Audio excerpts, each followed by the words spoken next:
مجدد صاحب رحمت اللہ علیہ کے حالات میں لکھا ہے کہ طالب علموں کو پڑھاتے تھے سبق، مجدد صاحب درس دیتے تھے، بہت اچھے عالم ہیں، مدرس عالم ہیں، تو طالب علموں کو کہتے تھے اچھا بھائی ایسے کرو، دیگ میں پانی ڈالو، صرف پانی ڈال دو، کا اوپر سے لیپ دو، آگ لگاؤ، طالب سبق پڑھ رہا ہے، 12-1 بجے سبق بند ہو جاتا نا، تو حضرت فرماتے ہیں بسم اللہ پڑھ کر اور ڈھکن کھولو، ڈھکن جو کھول دیا تو پلاؤ تیار ہے، اتنا زبردست گوشت، خوشبو آ رہی ہے۔ تو ایک طالب علم وہاں سے اٹھ کے گھر چلا گیا، ماں نے کہا کیا پکاؤں؟ کہا آپ نے کچھ نہیں پکانا ہے، میں پکاؤں گا۔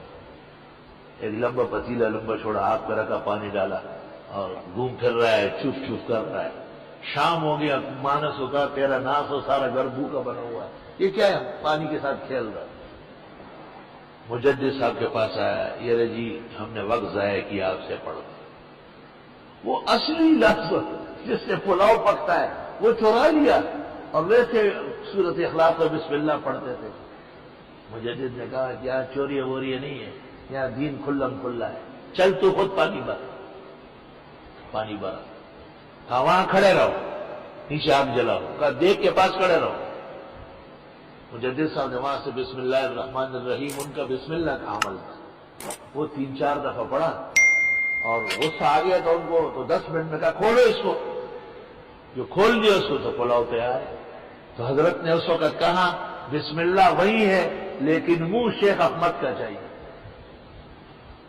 اور مجدد فرماتے تھے میں اس مومن پر حیران ہوں کہ سورۃ اخلاص پڑھے اور اس کے ہاتھ میں ڈھیلا سونا نہ بنے، استنجے کا ڈھیلا ایسا طالب علم دے لیتے تھے، اور مجدد صاحب ایسے الٹے ہاتھ میں رکھ کے اوپر سے ہاتھ رکھا، اب قل هو اللہ احد اللہ الصمد لم یلد ولم یولد ولم یکن له کفوا احد، ایسا کر کے چمک رہا ہوتا، فوزعوا بینکم، آپس میں تقسیم کرو۔ مقصد سونے چاندی بنوانے نہیں ہے، اس سے بڑھ کر کام ہدایت اور توحید کا ہے۔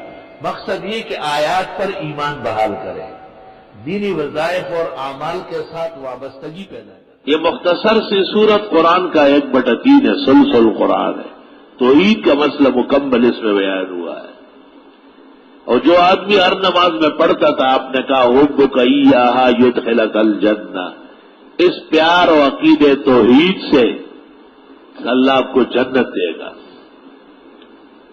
اور آپ کی خدمت میں اعرابی آیا اور کہا آپ وہی سنائے، آپ نے سورہ اخلاص پڑھی، وہ نعرے لگا رہا تھا نعم الالہ الہنا، وہاں ہمارے خدا آفرین زندہ باد، یقبل الیسیرہ ویؤتی الجزیلہ، تھوڑا سا عمل پر زیادہ ثواب دیتا ہے۔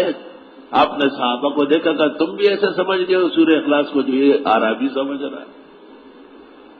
حضرت بڑا خوش ہوئے۔ عبد الرحمن ابن عوف نے کہا میری ایک اونٹنی ہے، 2-3 دن میں بچہ دے دے گی، دودھ بھری ہوئی ہے، نسلی اصلی، وہ دینا چاہتا ہوں۔ سورہ اخلاص کے اعجاز میں آپ نے کہا ضرور دو، کیونکہ میرے پاس ابھی جبریل آیا اور اس نے کہا کہ اس اعرابی کو عبد الرحمن ابن عوف اونٹنی دے رہا ہے، عشرہ تیار بالکل، اور جنت میں اس کے بدلے میں 87,000 اونٹنیاں عبد الرحمن کے لیے ساز و سنگار کی جا رہی۔ اعرابی اونٹنی لے کے باہر نکلا،